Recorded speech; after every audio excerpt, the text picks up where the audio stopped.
welcome back to the podcast. In this episode, I speak with Thomas Baroness, who is the co-founder of Overhead 4D. So Overhead 4D is an innovative studio focused on creative photogrammetry.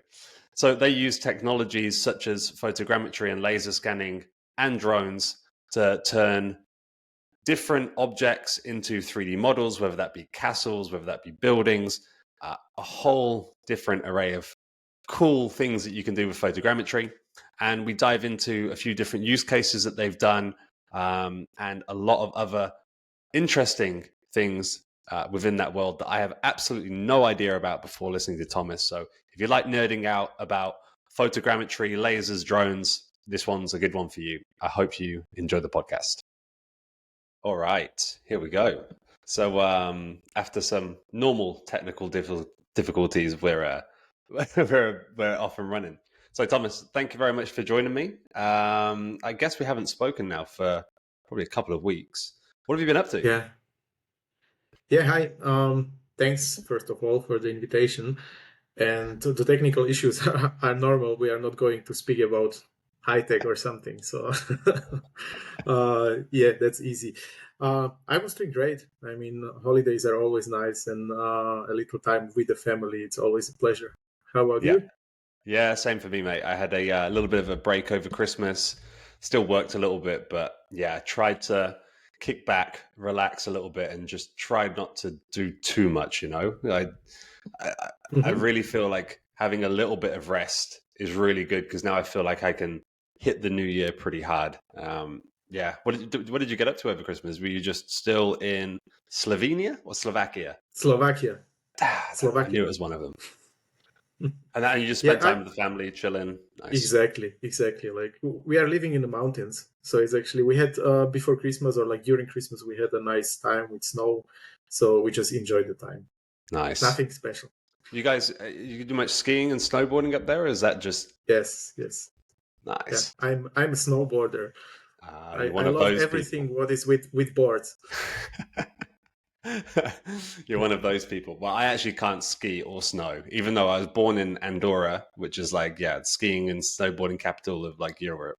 Well, not capital, but yeah, but I still can't Yeah. do either of them. And I've never gone on a winter sport. And everyone thinks like, why have you never gone? But as I get older, I think it's like harder to get into winter sport because I'm like, do I really want to go and like potentially break a leg or twist a knee? And it just doesn't.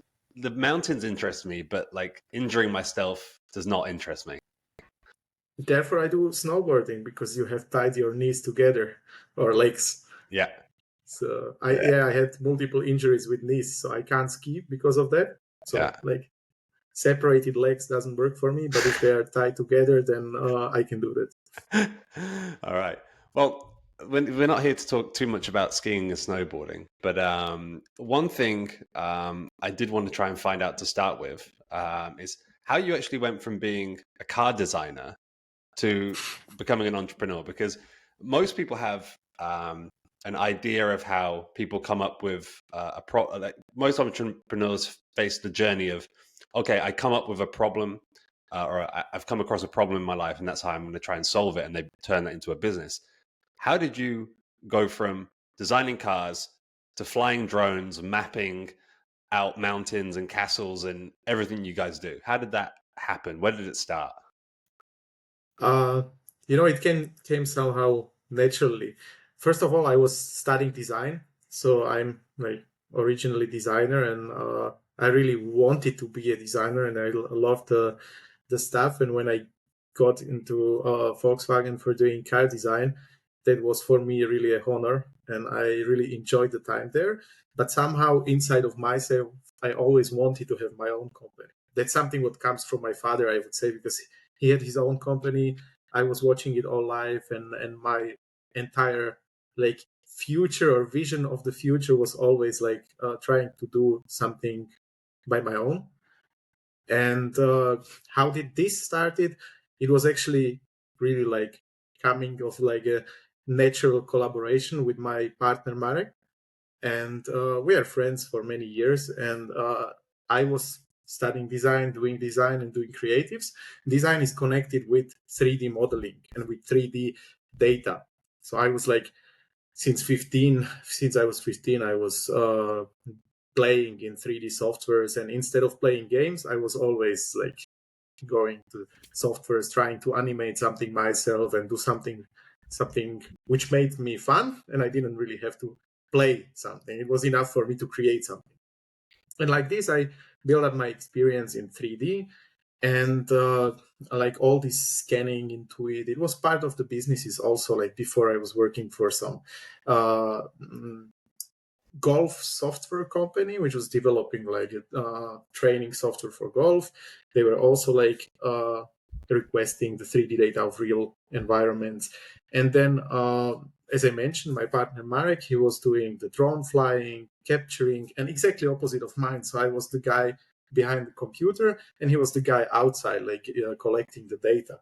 Yeah. So we are just like merging these two worlds, and we've created a product which became somehow interesting for us, and we started to kind of offer it, and then it went step by step. And besides our jobs, we just developed something what was then requested by clients. And when there was enough demand, I decided to make the step and switch the job. I also like wanted to come back to Slovakia, so that was kind of a breaking point where I had to decide when we had enough of clients. And then came the decision, okay, stopping the career of being a car designer, which was pretty cool, and I would say like a dream job for a boy. And then just switching it to something where you go into unknown space and starting to develop and grow businesses. So that was kind of the start. I can imagine that's a pretty hard decision going from, probably a dream job working for Volkswagen, right? One of the best car companies in the world to work for in terms of design. And then having to make a decision after what? You were there for nearly 6, 7 years? Yeah, with internship also, like it was Okay. 8 entire time. Also, like during the study, I was there for internship, and then like entire career. So it was 8 years for me there. God. Yeah. All right. And then what was that breaking point then? What was enough customers to you? Because how did you guys retain them on like a monthly thing or a yearly thing, or is it by project? And how did you work that out at the time? Like, okay, this is enough. You know, the thing was maybe like not in that point of view, like, hey, that's enough of clients, but the amount of projects and the time we needed to spend on the projects was not anymore like we couldn't combine, or I couldn't combine it anymore with my full-time job. So I had to make this decision whether like continue in this or whether that job or the other one. So of course, none of decisions like this are easy, but I just wanted to make another step and try something like how it will be with the full time. So it's always a risk, but it's a nice job anyways, because studying design and history and art and creatives. Also, like my father is artist, and now we have a chance to work with cultural heritage, with museums. We are getting to very nice places in around the world where they let us enter in different way than a visitor. And then you see those places like and you learn about the history of that. You learn how it looked before, and then you have a chance to recreate it from that what is there. So speaking about, for example, like a ruin of a castle or a shipwreck, and you see it somehow as everybody can see it, and then you speak with historians, they have another information how it looked 100 or 1,000 years ago. And then you have this ability in hands to recreate that place and give like everybody in the world a chance to see it how it was 1,000 years ago, or now with virtual reality, to let them immerse by the technology and enter that world and see it. So it's another way of creativity, but it's not like leaving a creative job and doing something technical. It's like a technique. Always it was for me like combination of some technologies with the creativity and art, and that stayed as part of my job. So if I was to tell somebody what you guys did, then this is probably underplaying it, but I'm going to try and say it in the most simple way possible. From what you've just described, is that you would then go out with a drone scan an old piece of castle, let's say, and then you would then take that imagery and footage that you've collected, and then you would put that into a 3D asset where you would then either recreate it for the 3D environment where people then can interact with it and see it. Is that kind of Exactly. So, yeah, I took it a little bit faster and I didn't explain much about the technology, but it was more about how it came from a design to this. So I just wanted to explain that yeah. there are some similarities. But the technology itself, what we use, it's photogrammetry. It's called photogrammetry and laser scanning. And these two technologies are allowing you to recreate any existing place into virtual worlds or virtual asset, which you can then use in various use cases. So generally, photogrammetry is a technology where you take a lot of pictures by drone or by the camera from the ground, and those images can be in different softwares recreated into 3D space. Adding a laser scanner in it, you give a right scale, you give very high details, and combining these two worlds is allowing you to make very accurate model of, or let's call it a digital twin of the existing world, and making a nice and high quality images are creating high resolution textures, and textures gives you that feeling that it looks like real. So you actually visually bring this asset into virtual reality. So, and creating a copy of the world like this is allowing us to play with it. So there is one use case where it stays only as it is. So someone needs a copy of that what exists to recreate floor plans, visual inspection of whatever stones, or there are different use cases. We can also speak later about it. And the second one is that you use this as an underlay, and then you build something new, whether it's like from the history. So we go like back in time, or we go ahead and we build the new buildings, which will be there. So a construction plan for like changing a city or making new buildings. You can scan the city and bring the building in. So there are two ways, going backwards or forward. Interesting. And have you, whenever I think about history, I'm a bit of a geek when it comes to like ancient Egypt. Yeah. Has that ever been on the horizon? I know it's a little bit of a distance from Slovakia, but it's has that ever been on the horizon to, I don't know, go to like the pyramids and I don't know what you could do there, but go back and recreate maybe what it would have looked like with lush green rainforests or whatever may have been there, thousands upon thousands of years ago. Yes, that's also like one of the projects on which we were working as well. Oh, really? So we had a chance to work on like digital recreation of the pyramids in Egypt, especially, but we didn't do a reconstruction there. So there are projects also where we work and play with like world heritage and the wonders of the world. But there are also many projects which are local based, whether in Europe or in US, or we had some projects in Africa, where everywhere is that need of preserving, but also like reconstructing. Okay, and I know that you guys have a pretty latest video on YouTube, which I'm actually going to drag across here and hopefully be able to show. And if you can just talk us through a little bit here, like what is going on, because I think it would be nice for people to actually see a little bit about what you guys do, and hopefully this is a good use case. I've kind of just pulled this out of nowhere, but I was just flicking through the YouTube channel, and then this Yeah. one came up. It was posted like a day ago. It's with the Quest. Yeah, all right. Yeah, that's also like one of the nice use cases where you can see what you can do with the data. So we have created the digital copy of the existing castle, an existing place, and they wanted to allow visitors to view it also from other perspectives. So not only where they like walk standardly and are down, but they wanted to show it like from the bird perspective. That's a first step actually. Like you normally start with this, you do a digital recreation of the existing place, and now we, as a next step, could be that we do a reconstruction how it looked before. What is actually interesting in this video is that the technology is also developing, and there are new parts. And this project is using also a technology called Gaussian splatting, which is kind of integration of AI into the previous technologies of photogrammetry and laser scanning. So there's a combination of both. Like we have photogrammetry, laser scanning, and then the surrounding from Gaussian splatting, which I can maybe also explain later what it is.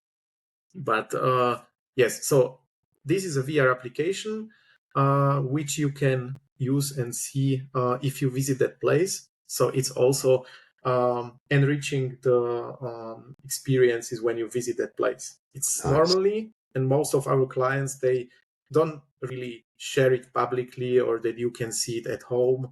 They want that you come there and you can see something extra. Like you don't see only the existing things, but also something virtual and digital, because these technologies are also, as I mentioned, immersing people in a different way.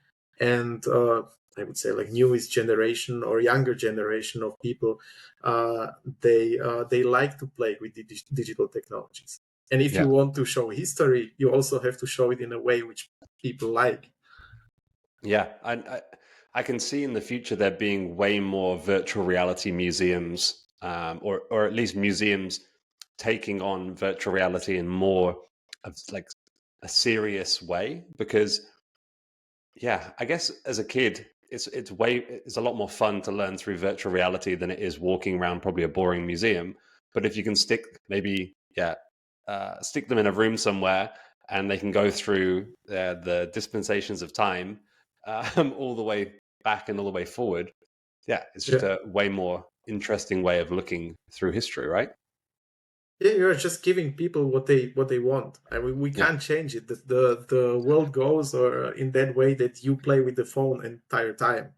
So if you should go to the museum and you have a weak signal and you can't make a picture and post it and something like, you can't or like you can't force people to come. I'm not saying they're coming there because of playing with the phones, but if you give a chance and make it more gamified or more funny, this is something what in my eyes it's the future of the also the culture and history. this is not a technical question, but what is like? So you uncover things that kind of like an archaeologist would, but like, have you ever uncovered anything from scanning or anything that you people may not have known was already there? uh, we are not really uncovering, we are more like going to a places which the archaeologists uncovered. So that's what I mentioned on the beginning, that many times we have a chance to enter the places which are not open for public, Nice. whether it's like unique caves or some natural heritage or cultural heritage. So people can like open those doors for us because they want to show it to the public, but because of some reasons, because it's very unique, because it's fragile or something, they don't want to let public to come there. They let us enter, let us make it digitally, and then we bring it to people. A great example is also this digital recreation of a shipwreck, which we have done with our like great partner from Sweden, uh, Ocean Discovery. They are like focused on diving and discovering the ships and also digitizing them. And so they have captured this shipwreck called Mars Macauj, and that's 72 meters below the sea level. And we had the chance to work with it and make a digital copy of that place and also recreate it how it looked in the 16th century and how the last battle looked like. And that's something what I say like we are uncovering, because people which are focused on the research or archaeologists, historians, they know it in theory. They can sketch it in a simple way, and they can somehow find and make that research how it possibly looked like, but they still need someone who can display it and visualize it. And So this is very nice because it's not just for people which visit a museum and they see it, but also the historians themselves are many times very happy to see what they actually research. And then you see how they are like satisfied with their work as well. So then what you can see now is exactly the reconstruction of this shipwreck. And here we decided to make a touch application where you can see the ship, like the last battle, the movie, but you can choose your perspective. So again, immersive, not like just showing you a video, but letting the visitors play with it, choose the perspective, and look from whichever perspective they want. Very cool. Very, very cool. And who pays for all of these projects then? Because I guess it's not private companies. Is it mainly governments? Yeah, I guess it's government money, right? Depends. You have a private museums which have private investors. You have like in European Union, most of the museums are supported by like by funds or by funds from European Union. So in that case, it's governmental or European Union or the private. So it's kind of, it's not always known for us, I would Yeah. say. And when you first started out, what was the idea behind it? Was it to do the current stuff you're doing, or has the business changed completely from your first idea of where you thought the market was? Has it changed? Actually, the museum stuff. So we, of course, we developed also the technology, also the ways, because we wanted to try to make the digital copies. Because as I said, like we could capture it by the drones, we could model it, but merging these two things allowed us to create something new. So we started with discovering that part, like how to recreate the copy of the world, and then we had to start to play with the ideas and with those models, like how to use them, because those models are huge. You have like huge amount of data and what you can do with them.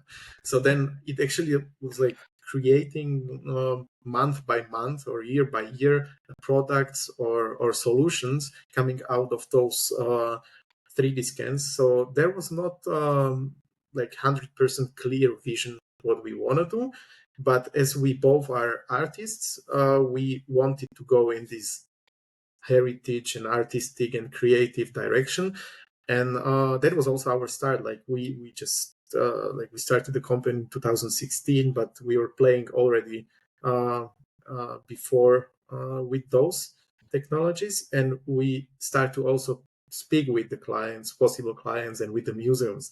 But back then it was not easy. I mean, like getting this into cultural heritage, we visited the museum, we showed them what we can do, and many times there was a question like, hey, but I want people come here. Like if you make it digital, no one will visit. And so we really had to on the beginning educate, I would say, the community to understand that it's not damaging their business, that it's actually like adding new option to their like actual exhibitions.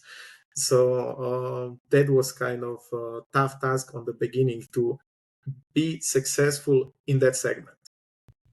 Yeah. Other segments like architecture, construction, there it was known. So that was not that complicated to get there. It was more, the more like the harder challenge was cultural heritage. Yeah. And what's your biggest industry at the moment? Is it culture and heritage? Or I can imagine it's construction, architecture. You know, like I would say with the amount of project, the biggest part is cultural heritage. But if there is some real estate or construction project, they're huge. So then it's kind of balancing. But we try to like do a lot of both industries. So we are also tackling with like more technical stuff, but sometimes it is more hard to publish something, because like if you have construction plans of some buildings, it's not always wish of the client to publish everything. And from cultural heritage, it's more like easier to make the marketing. So therefore also what you see more is it's culture, even though we have also very powerful the technical side of our businesses. Yeah.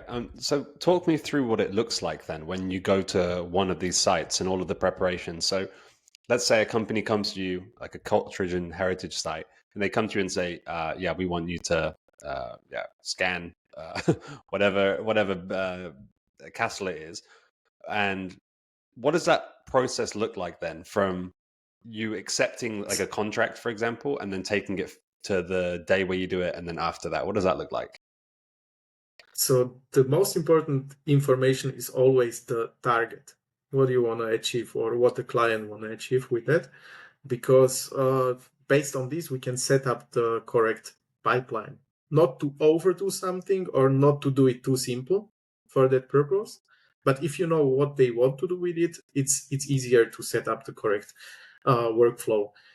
If it's not clear, then we try to suggest, we have huge portfolio, we come with multiple products, and we say like, hey, do you want it more on the screens or more interactive as VR, or it's going for web?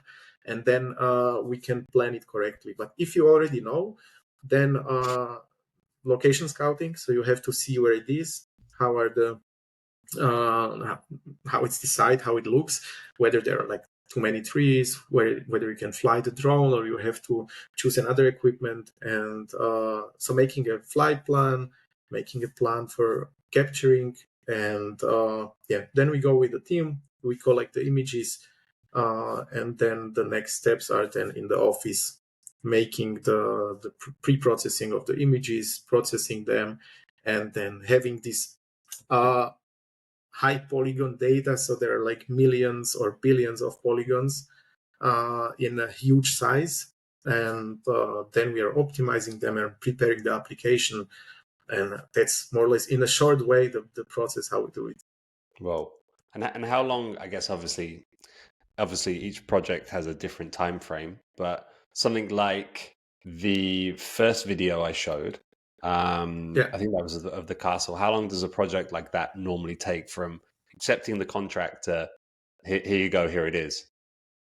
Uh, yeah, this is a complex question, because if you go on site, based on the square meters, we can calculate how many hours the drone will fly, how many hours we need for a person to walk. So you would need like 3-4 people for day or two to collect the data to have the high quality result. And then the processing, there we speak about weeks, like how to get the result. And then the question is, if it goes to application, what is in the application? Whether you have to program on top, and then it's like going more and more in the complex steps. So it can be from weeks to months. Okay. And you mentioned the drones. I'm a little bit of a drone, well, I wouldn't say a nerd or a fan, but I like flying drones. Unfortunately, where I live, it's right next to a airport, so I'm not even allowed to fly drones around here. So I have to normally go far, far away. Um, but that looks like a very expensive looking drone that you've got there, and with all the equipment attached to it. How much does that thing cost? Because I can imagine when you were starting this thing up, that would have been, it's not like a service-based business where you can just start it with no capital. How much did it cost you to set up? You have multiple drones, so it depends whether you go from small size. For smaller projects, you start with few €100, and if you go to the, let's say, DJI flagship, which is now there, you would end up paying for just a drone around 10 to 15,000, plus the cameras, plus the equipment and everything. So you can easily end up by 30,000 having like And a and you high-end guys drone.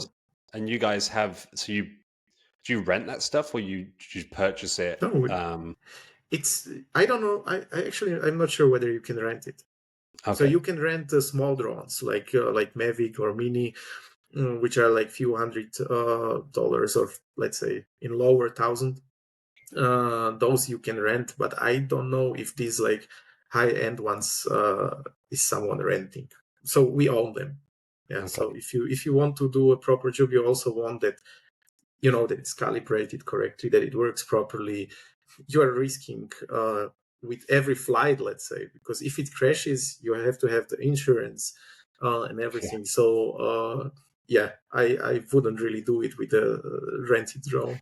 Yeah. So you've got a fleet then, basically, of drones, and Yeah, yeah, any exactly. any unexpected crashes? Yes, I think that's part of the business. Yeah.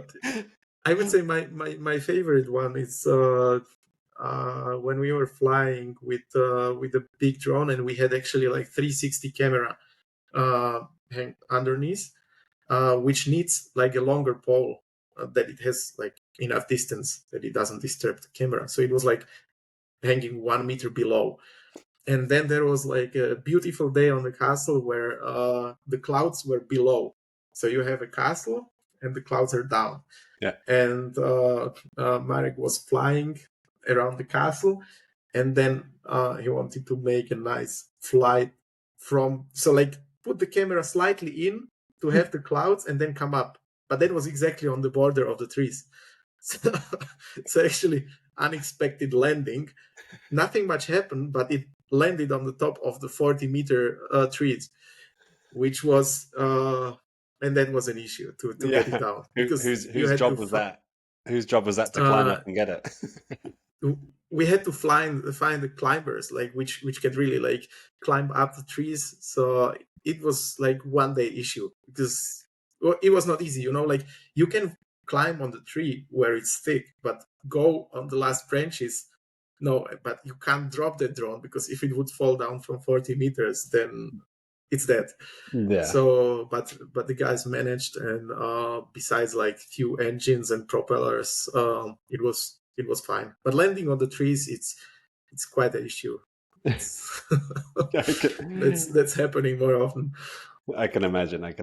Okay. But otherwise, these drones are super safe. Like Yeah. you have 6 engines with 6 batteries.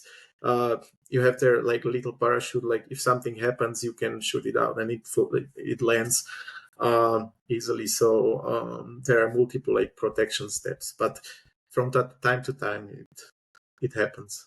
Yeah. But like crash, just that it's crashing in the middle of the street, it never happens. So normally it's an issue that something is in the way which you didn't recognize, and it's done. I can imagine. And how many people do you have going out to these sites then? So is it just you and your business partner that go out, or do you have like a team now and everything like No. that? We have the team. So it depends, because we have programmers, we have modelers, guys going out. So normally, if there is like a scanning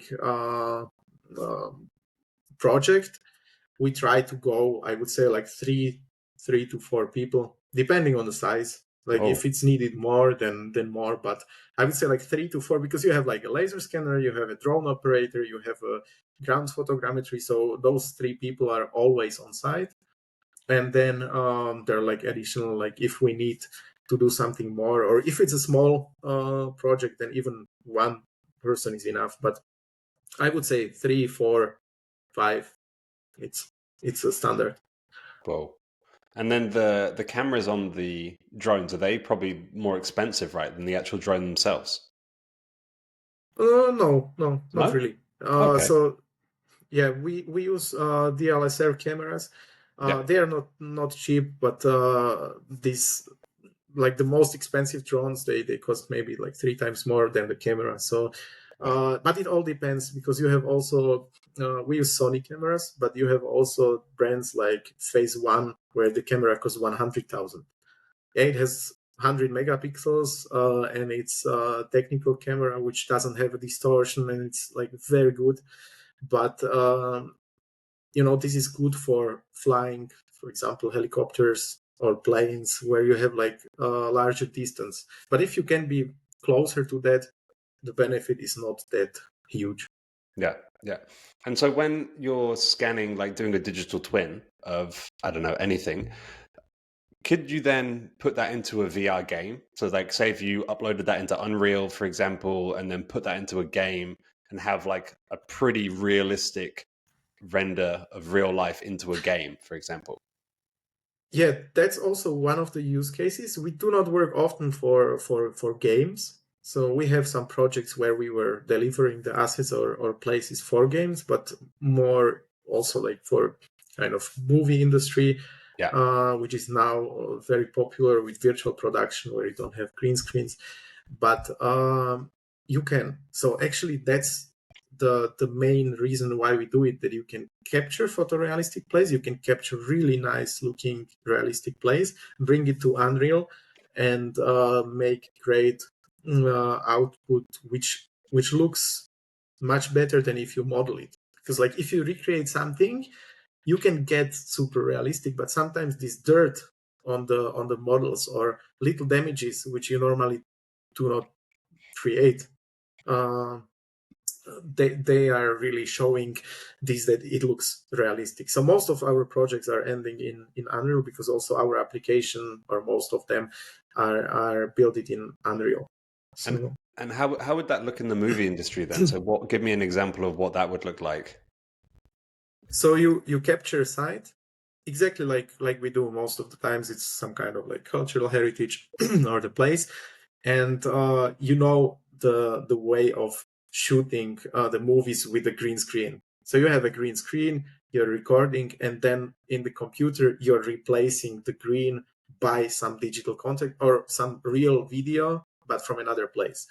Like nowadays or during COVID, it started to be very popular also for many studios to build LED screens. So they have like huge halls of LED screens, and they're playing this digital content behind the actors.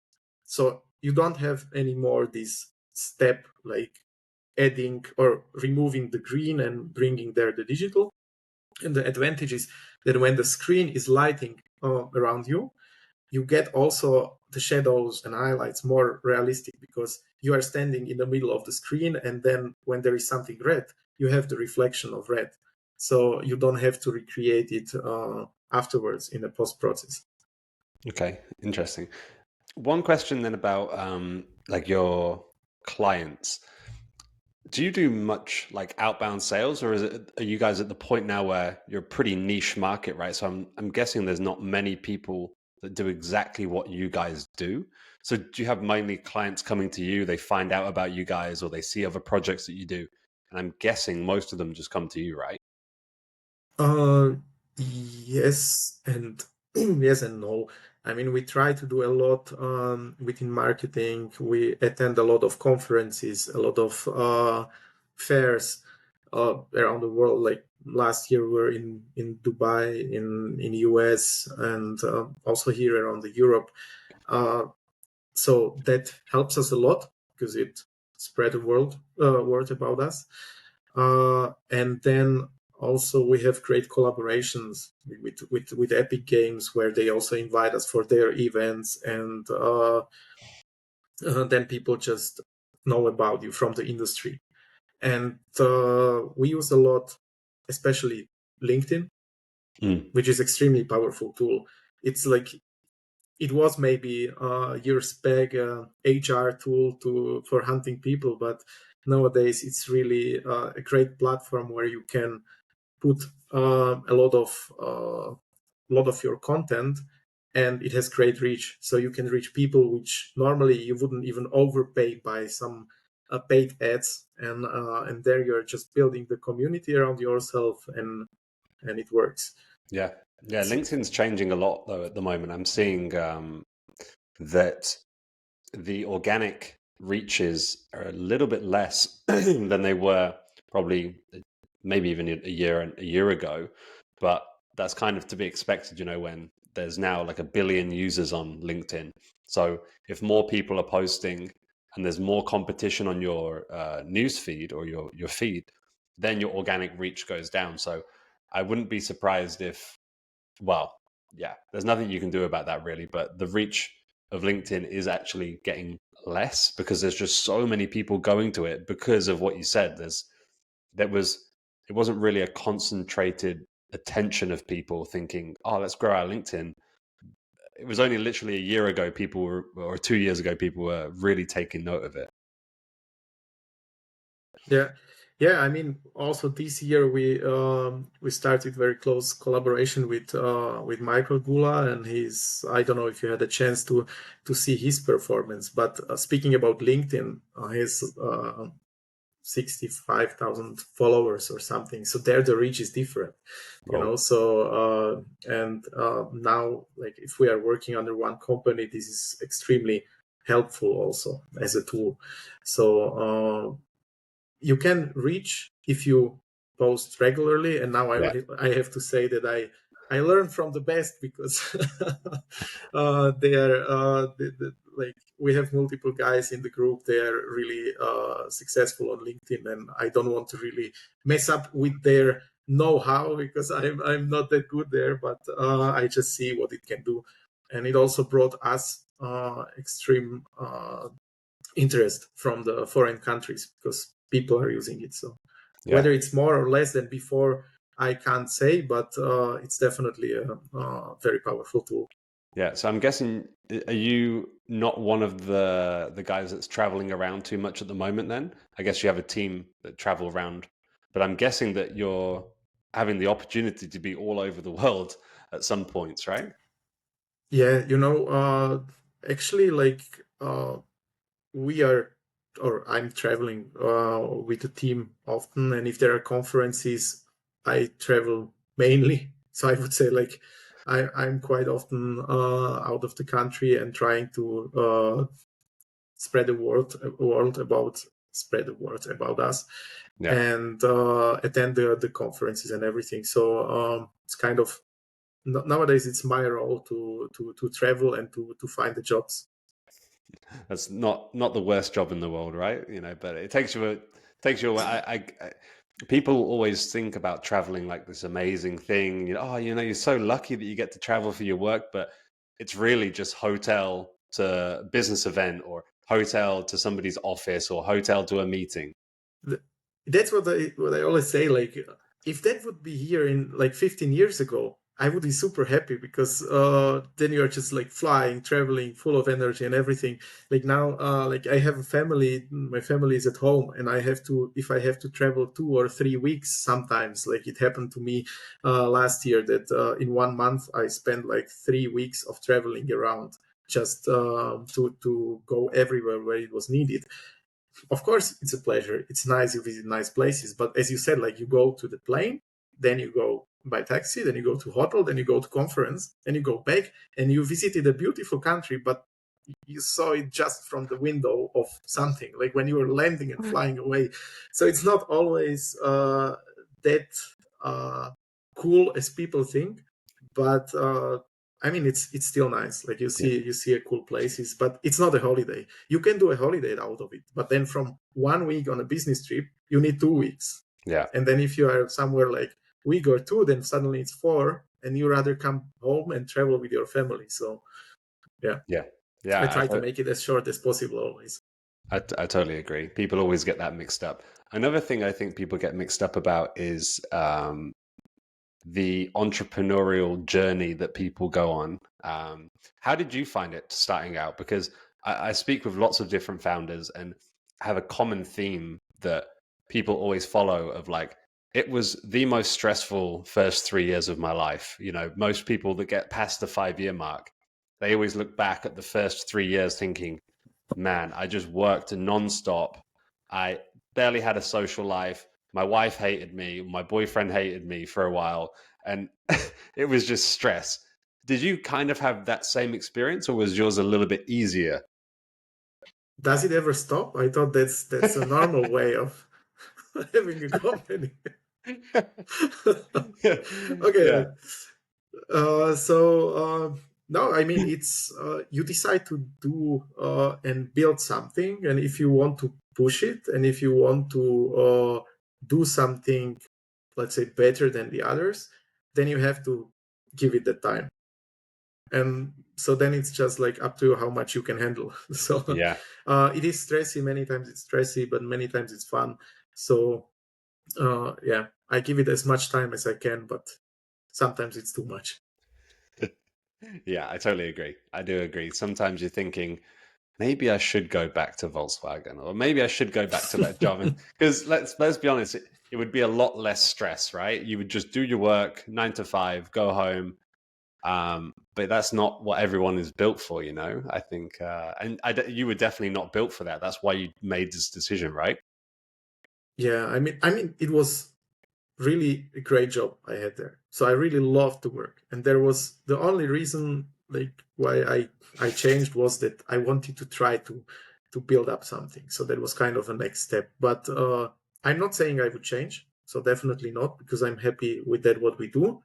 But even if I wouldn't do that step, I would be happy with the job because I loved it. So it's kind of like two worlds, and I'm not really that guy which is looking back and saying like, hey, could I do it different? Like, no, I like make the decision, and that's great. And yeah, if it should turn back someday, then it comes. But I think like it's going in a good direction. Good. And so what's a little bit on the next 3 to 5 years with the company then? What's the idea? Have you guys, because I know when we get to a new year, everyone's thinking of how we're going to move the business forward. And are you the guy are you the guy pushing the business forward? Or is that your business partner that's more the driver of the company? Um, yeah, I'm kind of trying to always like go as far as possible. So I'm trying to push it forward, but uh, hard to say. Like we are not putting exactly the targets of what should happen, but I would definitely be happy if we are able to slowly grow as it works in past years, and build up like more clients. What we are also trying to do, that we are doing a lot of trainings and workshops. So we try to also educate people around. It's not only like making a services, but we also teach other companies how to do it in a similar way as we do, because since the beginning, as the let's say there's not so many people which are working in that business. Maybe now yes, but like when we were starting, it was not that big. But you know that if more people are using it, more people want it. I also Mm. say that you can see it on the devices. Like for example, when Apple brought a lidar on the phone, then people start to play a little bit more with the 3D objects, or like how to capture, how to scan, and then the interest of people is growing. So you can't really proceed or like grow the company if there is no demand on the market. And with the things like that, you see that it is, because also the huge companies are building something to give people in hands to play more with this 3D world. Yeah, like when this boomer on metaverse started and everything, you see that the society is trying to, or like the tech companies are trying to go into these virtual worlds, and therefore I believe it's the right way. Yeah, I totally agree. I think if the big companies push it forward, it's inevitable. It will just get forced upon us, whether you want it or not. But that's the way technology goes as well, right? It's eventually it comes along and takes over what was there before, and that's how we move forward. Um, okay. Just reading through a couple of things, and you mentioned about an AI tool. I'm Yes, pretty into AI. What was the AI tool you mentioned at the start when we were just getting started? I mentioned Gaussian splatting. There are two nerve and Gaussian splatting. So the technologies which popped up this year, last year, where you could see, I would say it was a kind of a game changer. The year 2023 within like AI industry and the influence on whether it's like a text like ChatGPT or other tools in 3D, 2D industry, pictures, videos. And within 1 year, it was such a huge boom of all of those tools that if you would ask me in the January last year whether this can happen, I would say like no ways. So this is, you have to like follow, and having a tech company and trying to stay with the innovation and hold on the pace which is there. It's quite tough because you have your pipelines, you have your steps and everything, like what you developed in the past years, and then 1 year is showing that like like you can start to think differently. And those tools are helping, so they are creating and opening a lot of possibilities. So I wouldn't say it's bad or it's taking our business. It's opposite. It's actually giving us a lot of new opportunities, but you have to keep on updating, learning, and it's like endless loop. Yeah, I totally agree. And if you don't stay up to date with it, you'll get left behind. And that's what I keep trying to tell people that are like, oh, I'm not interested in AI and I'm not interested in all of these new technologies. It's just a fad. And like AI is here to stay. Like whether anybody likes it or not, AI is the future. And if you don't stay up to date with it, like I don't like the phrase that it will be running you, but like somebody that is I don't like it when people are like AI will take your job. It's more like the person that knows how to use AI better than you will take your job. That's how I personally see it. And the same with the business. Yes. Like the business that knows how to use AI and all of the latest AI tools better than your business does, they're going to be able to they're going to be able to work faster. They're going to be able to work more efficiently. There's no way about it. You have to stay up to date. Yeah, it's definitely so, and you could see it in all the industries more or less now. So, Yeah. but for me, this is the nice part of it, that you can't really plan and expect what will come, or what if you would ask, like, or you ask actually, like, how do you see the company in 3 or 5 years? Yeah. Hard to say, because like if we had a year like this, maybe next year is changing everything completely and we would like redefine our strategy, but so far I would say like it's helping, and it has a nice path. That's good. As long as it has a nice path, I think, and you're staying up to date with it, that's all you can really do until there's like, yeah, an AI tool that completely takes you out. And that, could happen, I guess. It's just nobody knows what's getting built or what are the possibilities, right? Yeah, but you said it also, you need a person who will drive that AI tool, so Yeah. just staying up to date and it will be fine. Hmm. Okay, a couple more questions that I probably should have asked at the start. So, photogrammetry, like I'm not into this stuff. Explain to me exactly what that is, and if somebody that's got no idea what photogrammetry is, how would you explain that as in the most simple terms for them? In the most simple term for people which never heard it and never used it, it's like a projection of the photographs, or the feature points from photographs, to a 3D world. So as you are making a lot of pictures from different angles, and then you project, like, imagine that you have a laser pointer, and you pick a picture, or like the point from the picture, and you project it somewhere. Then you take another one and you project it somewhere. And like this, you get cross of this projection, and that means there is a point. So it's kind of a geometry. Like if you think back to math on the in the school, where you were projecting the points from different lines, and where they crossed, there was like a cross section. So like this, you are taking a lot of pictures, a lot of features are projecting in the space, and based on this overlap, so taking picture next to picture, changing the angles, seeing the objects from all the perspectives, help you to define proper places for those points. And if you have those points, you connect them with surfaces, and these surfaces are then generating a model. And then when you have that model, then this photo, which is placed somewhere in the 3D space, can project the image from that photo on that object. And like this, you get also the visuals on it. So very simply, I don't know if Yeah. that was understandable. Yeah. Well, I think I must have missed that maths lesson you were talking about, but I think I, it was a good enough explanation. I get it more than I did before. I think I might Okay. have to edit that bit at the start of the podcast just in case. I probably should have asked you that first, but it's all good. One other question I had was about the smart cities. You Mhm. said you have like some smart city solutions. What does that look like? Is that building something, obviously? Yeah, like this, you have to see it as like generally, like this technology allows you to do a copy of anything from the real world. So if you look at a large scale, then you can digitize a city. So that means you recreate, like simply said, like Google Earth, Mm, but in higher quality.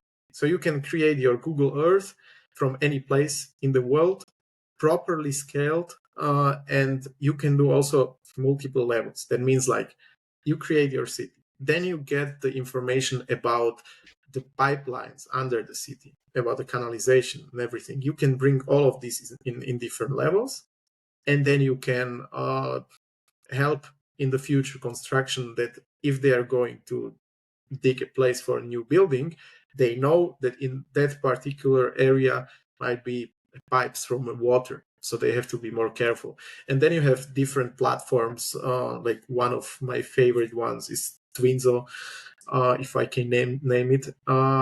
And those platforms, for example, allow you to put there the models from different stages, do any like tracking of movements of the machines, of the cars, or any stages of the buildings. And like this, you build a smart whatever, smart city, smart factory, smart building. So that's a direction. So if we speak about scanning, we can bring it, or we can create this data for any smart solution. It sounds a little bit like too big, but on the end, you always speak about the technology of photogrammetry, laser scanning, and recreating these models. And now we just put the covers. It's a cultural heritage cover, it's a city cover, it's a real estate cover, and you're recreating, but the technology steps, they stay the same. So therefore, it's not like we are in 20 industries. We have our one industry, and just the end cover is different. Okay. Have you had any industries that you were kind of shocked at? Has there ever been anything that's come in where you're like, oh, I wasn't expecting that? Maybe there isn't. I don't, nothing strike me in head now. Okay. That's just maybe me hoping for something cool. Like what is interesting, that one of our colleagues, he was studying 3D printing, and they were collaborating with universities and in the medicine universities. So from the, I don't know how it's correctly called, like CTs, like where they scan the person, they were able to recreate an organ and 3D print it in the proper weight and form. So for doctors to touch it or see the size before they start the operation.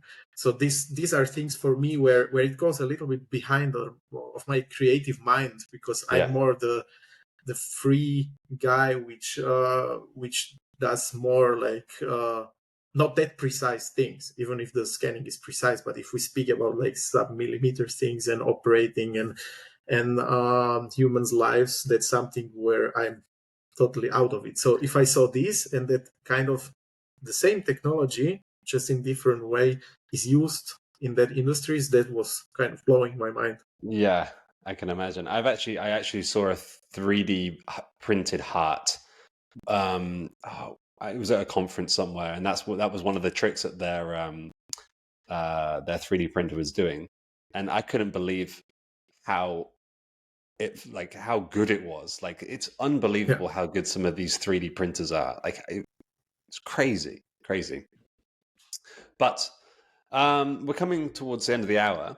And so where can people find out more about you? Where can they find out more about your company? And where can they, check you out? I would say like the best tool would be LinkedIn now.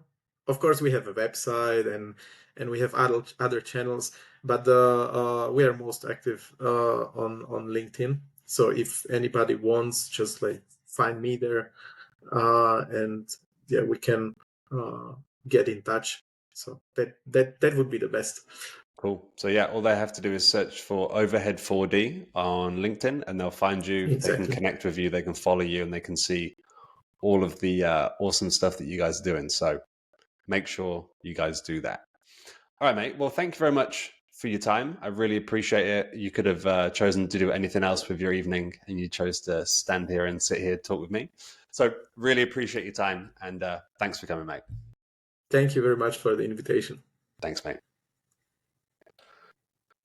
Cool.